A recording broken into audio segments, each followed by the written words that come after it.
कहते हैं कि भूख में चने बादाम लगते हैं और यदि मन ना हो और पेट भरा हो तो मीठी चीज़ें भी एक से बढ़कर एक पकवान भी आपको फीके लगते हैं।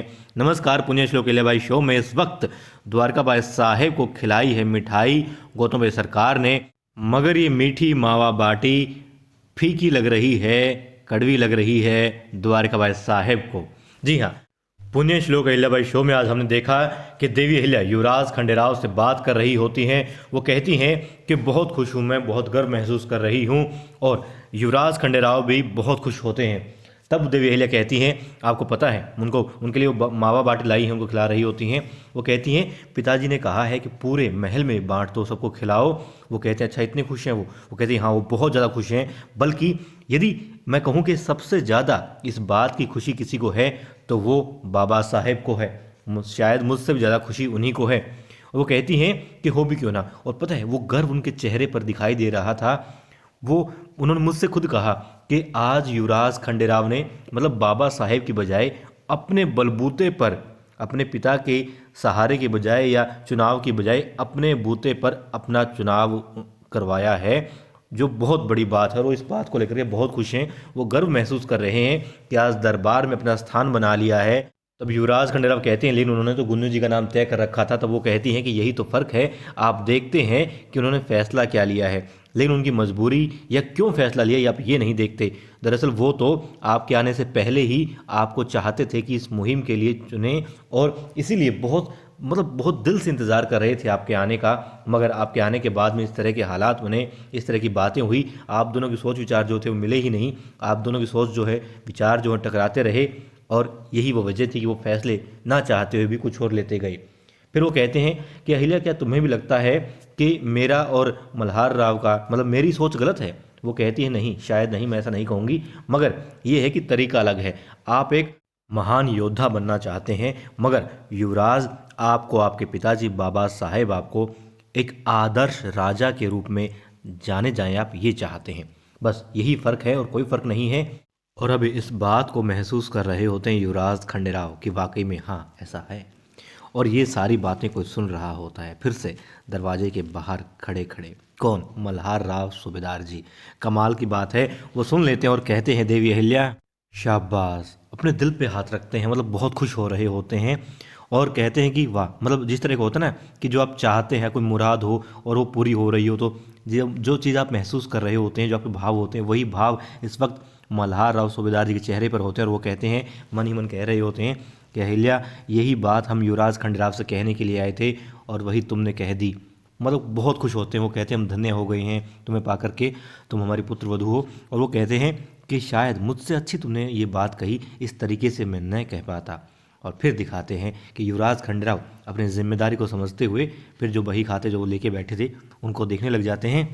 और देवी अहिल्या मन ही मन सोच रही होती है कि एक तो मल्हार राव सूबेदार जी और युवराज के बीच में जो दूरियां थी वो कम हो गई हैं, दूसरी जो लड़ाई थी, जो परीक्षा थी, जो चुनौती थी, वो ये कि इनके नशे की, मतलब अब काफ़ी हद तक जो है हमने काबू पा लिया है इन दोनों बातों पर। बस ये नशे वाली आदत और एकदम ख़त्म हो जाए तो बहुत अच्छी बात हो। दिखाते हैं अब प्रसाद लेके, जो मावा बाटी बनाई है वो ले करके घूम रही होती हैं गौतम बाई सरकार, और रास्ते में मिलती है द्वारिका बाई साहिब जो तेज़ कदमों के साथ कहीं जा रही होती हैं। कहाँ? वहीं जा रही होती है जो कुछ देर पहले तक देवी अहिल्या जा रही थी, यानी अपने पति के पास में। मगर रास्ते में रोक लेती है गौतम बाई सरकार और कहती है कि लो तुम मिल गई, बहुत खुशी की बात है, लो मुंह मीठा करो।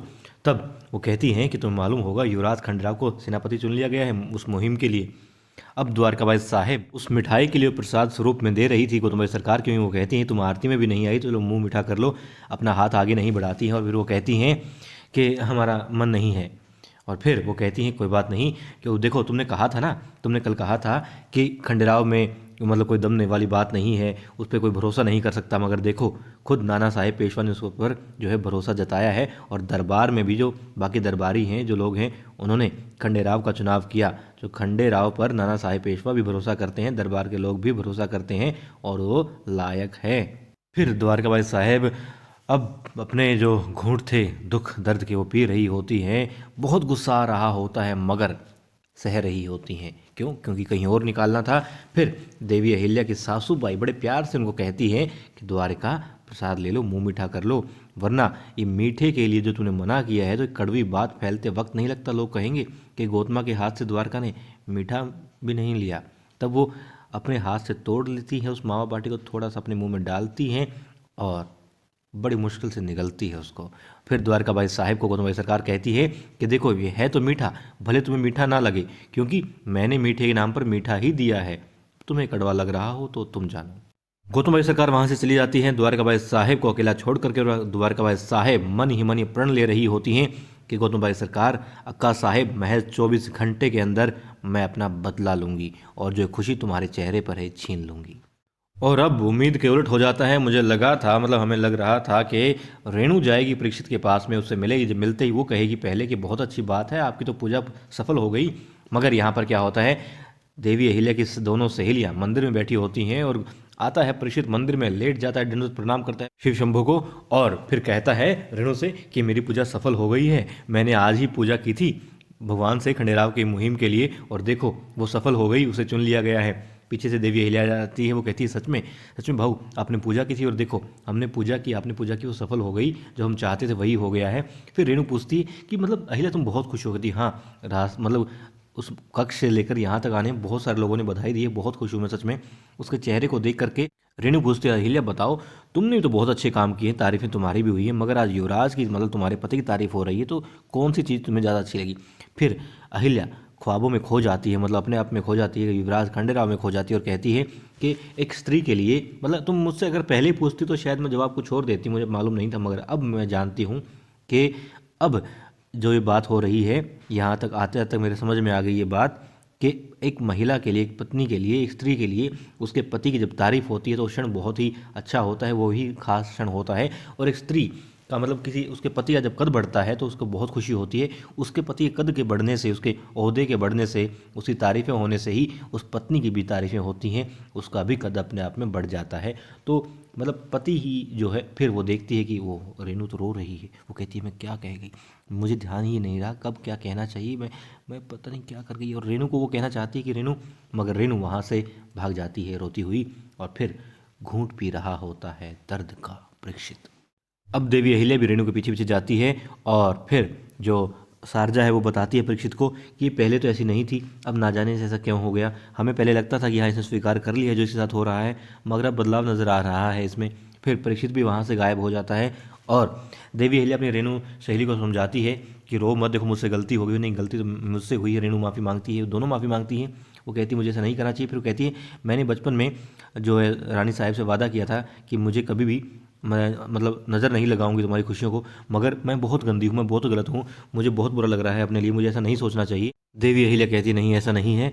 फिर वो कहती हैं देवी अहिल्या मन ही मन के, मुझे जो चीज़ बहुत पहले कर देनी चाहिए थी वो अब करनी होगी। हालांकि रेणु तुम्हारे मतलब ये कारण भी रहा, मैं भी भूल गई थी और तुमने भी ये कहा हमेशा कि तुम स्वीकार कर चुकी हो, तुम्हें कोई दुख दर्द नहीं है, तुम मतलब संतुष्ट हो अपनी लाइफ से, बस इसी वजह से मैं नहीं कर पाई, मगर मैं प्रण करती हूँ कि अब तुम्हारे जीवन में खुशियाँ लाना ही मेरा लक्ष्य रहेगा। और परीक्षित वहाँ पर आता है, परीक्षित एक कुत्ते का पिल्ला लाता है, छोटा सा प्यारा सा सफ़ेद काले रंग का, और कहता है कि देखो रेणु ये मुझे बाग के पीछे से मिला, शायद अपनी माँ से बिछड़ गया, तुम लोगी इसे, तुम इसका ख्याल रखोगी। फिर रेणु उसको गोद में ले लेती है और वो मतलब जो छोटा पिल्ला जो होता करता ही है, मुँह चाटता है अपनी जीभ से और फिर रेणु खुश हो जाती है। देवी अहिल्या भी देखती है कि हाँ इस कुत्ते के पिल्ले ने ही रेणु का जो है दर्द वो कम कर दिया है। अब द्वारकाबाई साहब दौड़ती हुई जाती है और पूछती है सूबेदार जी से क्या हम अंदर आ सकते हैं। वो कहते हैं आपको आगे की आवश्यकता क्या है।